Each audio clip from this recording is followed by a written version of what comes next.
as I was working with it, I was putting out content on what I was learning and what I was building with Flutter. And even before I had completed the course, like I was just halfway through it, I got my first internship opportunity. So that Hey everyone, welcome back to another episode. In this episode, I'm in conversation with Aditya Thakur. We talk about Flutter, what are the opportunities, what are the resources, how to get started, and much more. So make sure to watch this one completely. And before you begin, please press like, share, and subscribe so that this video can reach more and more number of people.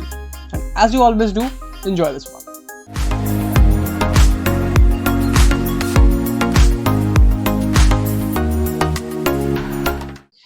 Hey Aditya, welcome to the show. How are you doing? I'm good. Thank you so much for having me on your podcast, Sanskar. Awesome. So Aditya, to start off, would you like to tell the audience about yourself, a short, brief intro? Yeah, sure. My name is Aditya Thakur. I am currently working as developer advocate at 100ms. I've been working with Flutter for around 2 years. Other than that, I'm a developer and designer. I work with a lot of technologies, but Flutter has been sort of like my go-to for a while now. I've been active in the community. I've been talking about Flutter development. I've been a speaker at Flutter Vikings, the Flutter Global Summit, and other such conferences and events here in India.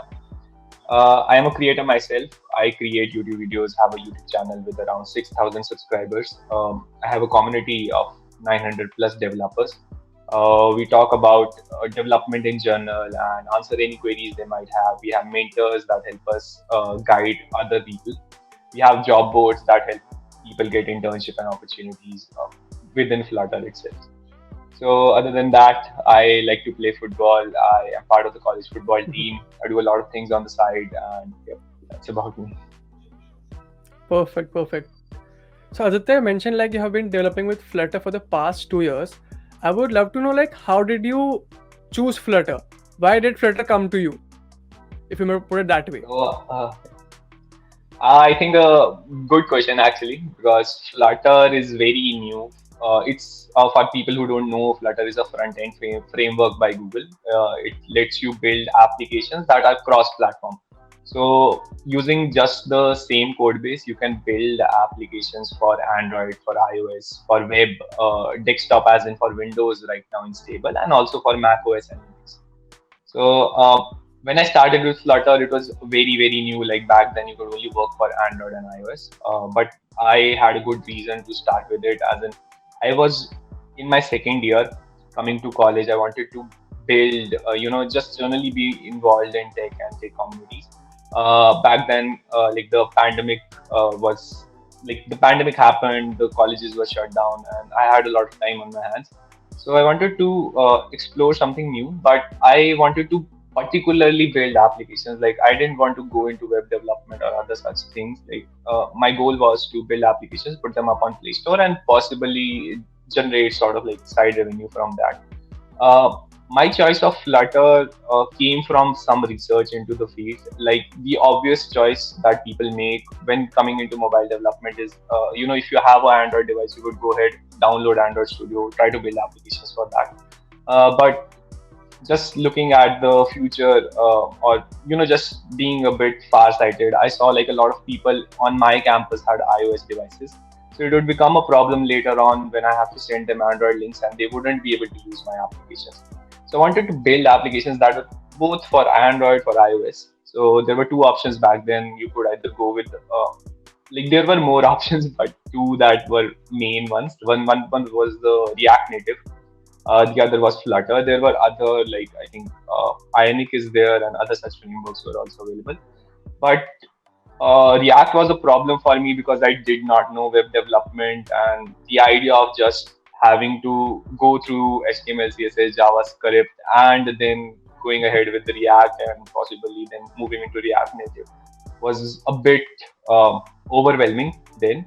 So Flutter seemed the right choice because Dart is a lot similar to Java. I've been working with Java since my school days, so it was somewhat familiar. I liked the syntax. It was easy to get started on. I went with the documentation for Dart, like the tour of Dart language. But for Flutter, I had to take up a course because it was somewhat new.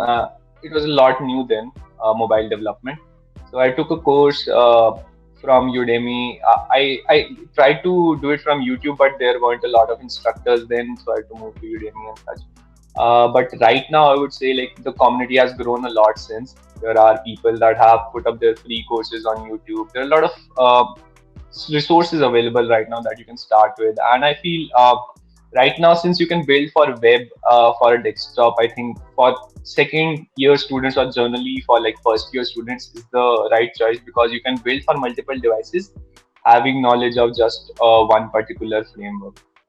So that is how I started, and I think it was a good choice because then I got to get more involved in the community. And since there were a very less Flutter developers then, I I like was invited to speak at conference, and right now there are a lot of things happening with the Flutter festivals. Like a lot of campuses in India and globally, there were a lot of conferences just trying to get Flutter to everyone, like everyone in the industry.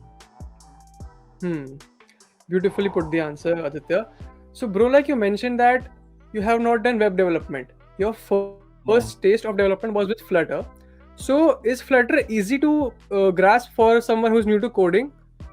I think personally speaking from experience, Flutter was very easy. Like I initially tried to go ahead with app development in Java, and I somewhat found that a bit difficult. But Flutter, on the hand, seemed quite easy. I could immediately, see the output. I could immediately see what I was trying to build with it, or what I was trying to do with it, and that was such a good feeling to keep me going, right?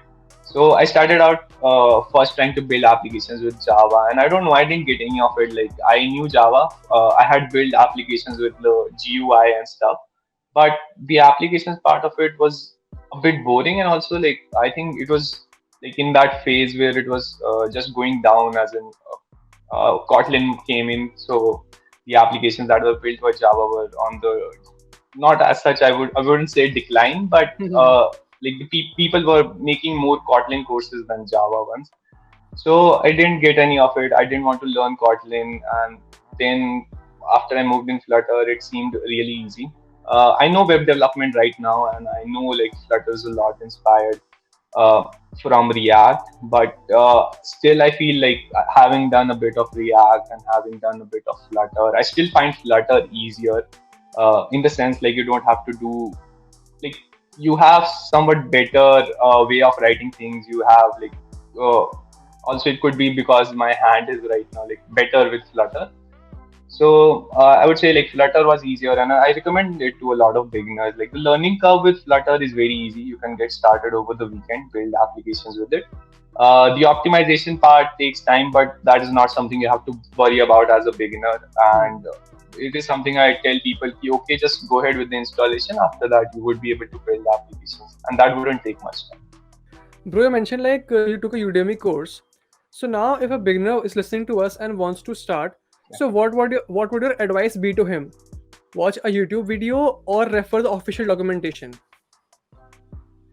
I would say like if there are like different people that can be starting out with Flutter. So if you have prior experience with development, I think documentation is a lot detailed. You have like code labs to go ahead with. You have like the Dart documentation. You can take up the tour of Dart language. It's a page available on the website. Gives you everything you need to know about that. Then move to Flutter documentation. Check out, maybe there are guides as to if you have worked with the React Native or if you have worked with Android. So there are Flutter guides specific to your previous profile. So you can just go through them and then check out the documentation for the catalog of widgets, and you would be good to go with that. So for experienced developers or for people who have previously worked, it wouldn't be a problem. But if you're completely a newbie, like if you don't know any development, you're coming from possibly like Python or other such languages, and you want to go ahead with Flutter, I would recommend taking up a course because it generally gives you that complete, set of things that you need to know when you want to start with the framework. You can do, if you are comfortable, buy a course on Udemy. There are a lot of courses out there, and you can just get one of those if you can, afford it. But even if you can't, there are courses on YouTube that would guide you somewhat good. So there's this one course by Vanda. He's Google developer expert, and he has been like creating a lot of courses. So check out his free Flutter course. It's like a playlist of, I don't know, very detailed, like I think 40 plus videos, and they all are up to date. Like it was recently published, so you can just follow that. I've been working on a course myself, so there's one on my channel which is free. Like it's again free Flutter course in 2022, and you can just check that out. So, bro, you mentioned like if a complete beginner wants to learn Flutter, he or she should follow a YouTube tutorial. But watching tutorials can be addictive. You can easily get trapped in the tutorial hell. So, what would be your advice when to stop watching tutorials and when to build yourself? I think what I have seen work for me would definitely be like still have to follow along some videos. I still have to stay updated with what's happening in the field. But generally, I would say if you are trying to learn Flutter right now, as you're following a course, probably the best courses all have projects in them. So I recommend people try to build something on their own. But if you're following along a course and you're trying to build some projects, I would say like also try to put yourself out there, like be more involved in the community, or just choose one social platform as your creative outlet. Try to put out content, as in if you're doing maybe like a dice application or Hmm. an image or a very simple application, try to put out what you learned while building that. And what this would do is like there would be two things. One is even before like you're completing a course, you can start finding opportunities. So when I started out with Flutter, I was doing this a lot. Like as I was working with it, I was putting out content on what I was learning and what I was building with Flutter. And even before I had completed the course, like I was just halfway through it, I got my first internship opportunity. So that moved things for me a bit faster, as in I had to leave the course in the middle and get started with the internship. I learned a lot of things there. Like when I started out with Flutter, I knew the basics of widgets and like how to build simple UIs. But during the internship, I learned about responsive design, and that came from like somewhat YouTube videos, a lot of from documentation, a lot from the person who was my manager. Like he told me this is the class that you should be using.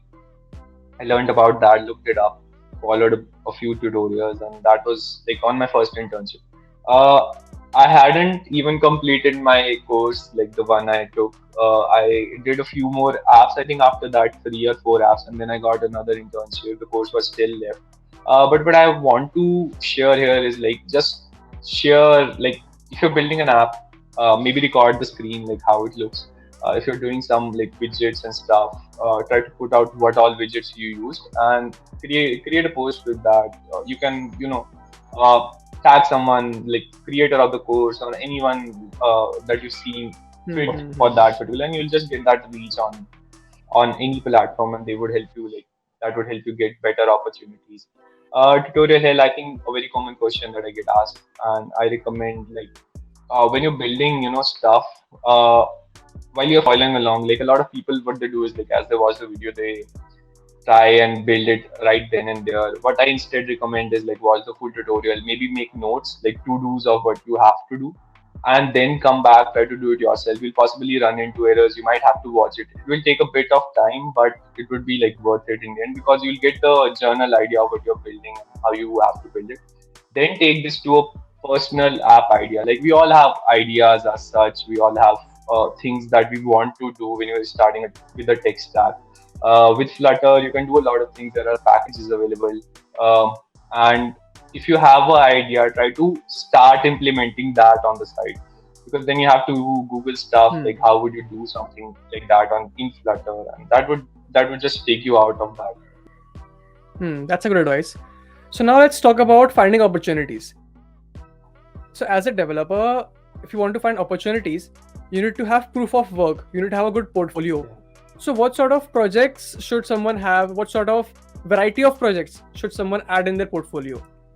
I think a great question actually, because a lot of people, when they're starting out with Flutter, what I generally recommend, there are 5 things I generally recommend to touch on. And these include, the first one is UI, because Flutter is a front end framework. Hmm. So if you know like how to build UIs in Flutter, you are somewhat like done with the front end side of things. You know how responsive design is done. You know a bit about how to align your widgets. That would be enough, like for you to be a uh, front end intern or something like that in Flutter. So that's the first thing I recommend. You can start out by building UIs. Maybe try to replicate some designs of websites like Dribble, Behance. Get UI designs from there. Try to make them in Flutter, or try to clone some apps like Spotify, Netflix. There are a lot of apps that you can do. That's first. The second is make it more dynamic. Like try to get data of APIs. Try to work with them. Try to show some data of the internet inside your Flutter application. That would be second. Third is like working with databases, trying to save data, maybe locally, maybe to a database such as Firebase or other such alternatives. And fourth one would be like touch on state management, and this is important because that way you would know how to better manage data inside your applications, or how to better know like what UI to build for a particular state in Flutter. So that's fourth. And the fifth is like if you have to go a bit further, maybe learn about physics, animation, and generally about optimization in applications. Because when you're doing animations, you want to see like your app shouldn't just burn out all the resources; it should be in control. So Hmm. that's fifth. But while you're doing all these five, what happens is like the first one, when you're doing front end, you can go ahead find some front end internship opportunities. Now I Hmm. get this question a lot because people don't have experience. They don't know who to reach out to, because initially I used to recommend them, okay, go to LinkedIn, maybe reach out to some startup people that have startups of their own, or maybe find some freelancing gigs. But it's not that easy, and I do agree with that. One thing that I have done is like we got this question a lot, so we have our community, which the main thing that we do is actually connecting people with right internship opportunities. So that's what majorly the community is built around. Like we have job boards of our own where we post these opportunities and then people can take them up. What we do is like we don't want to offer free internship opportunities. I don't encourage them. I always have like a bit of stipend attached to it. So if you are trying to find internship as such, you can join Discord. And other than that, like again, that would proof of work would come in, as in you have to put what are you working on? Like if you're building an application, maybe record the screen and put it out as a video. LinkedIn encourages like video posts because I've seen a lot of videos go viral. So do that and share about your learnings. And what this does is like if someone is looking for a Flutter developer, they would more likely come to you because they know you have been posting about it. They know like you Hmm. have been active with that, and you'll get that internship opportunity. And possibly like if somebody else sees you, they would recommend your name. And I have seen this happen a lot. Like I've been talking about Flutter for so long that people, whenever they hear the word, they just say, okay, I know this guy Aditya, and they just like help me find these opportunities. So that's very important. And other than that, like while you're doing these fives, like the second one, when you'll do HTTP and trying to get data out of the internet, you'll be ready for internships. By the third one, when you are able to work with databases, you'll have like somewhat proficiency around what all apps you can build. And you can then start with freelancing platforms, or maybe just have templates of your own to pitch to other people, like this is what I do. um, one more thing that I recommend is like trying to speak at conferences. There are a lot of call proposals every time. So if you know something good, Hmm. like if you're building an application, it breaks somewhere. You figure out something, like you figure out a way to do it better. Maybe write a blog on it, maybe create a video, or maybe try to just speak at a conference. Like okay, this is what works. Conferences one is a bit detailed, but you can get there always. Start first with one, either blog or video, whichever you're comfortable. More people are comfortable with blogs, so I recommend that because writing is easier and you can also always update your blog. But I personally do videos because it's easier for me to just turn on a camera and just record it. So yeah, whatever works better. Perfect. Bro, you have been building with Flutter for the past 2 years. So I would love to know your thoughts on what do you feel is the best aspect of Flutter And what is, if you may call it, the worst aspect of Flutter? If you can differentiate, if you can point out two things, just for the sake of answering this question. Yeah, so I get a lot of questions around performance. Like people are generally afraid that Flutter might not be good since it tries to do a lot of things. One thing that I personally love about Flutter is that while it tries to build applications for Android and iOS, it does that in a very good way.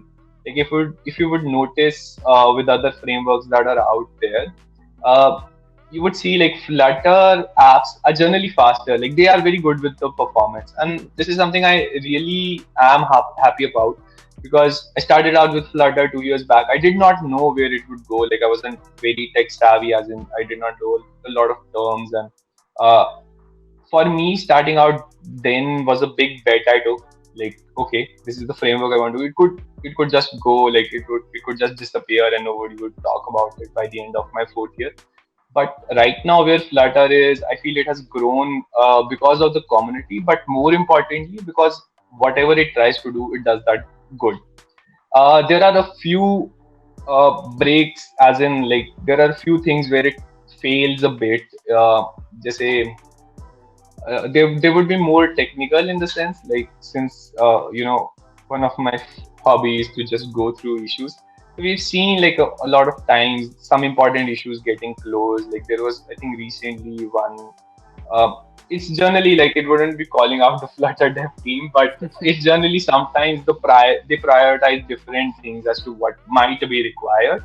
But that is a debate for later. Right now, I really love the performance side of things. They've improved a lot since Flutter version. Like the Flutter version, the one where the Windows stable version was launched, there were a lot of performance improvements. I really appreciate that.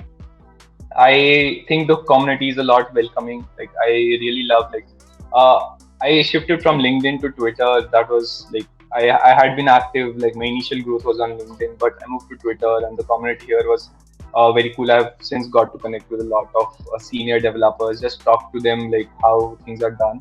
Uh, I have got like the one that I'm working as developer advocate. I've got this through LinkedIn. So LinkedIn is a cool platform still. Like it doesn't differ as such. But within Flutter itself, there are a few things, as in, like, you if you need an answer to something, you wouldn't get that immediately if you're in like bigger communities.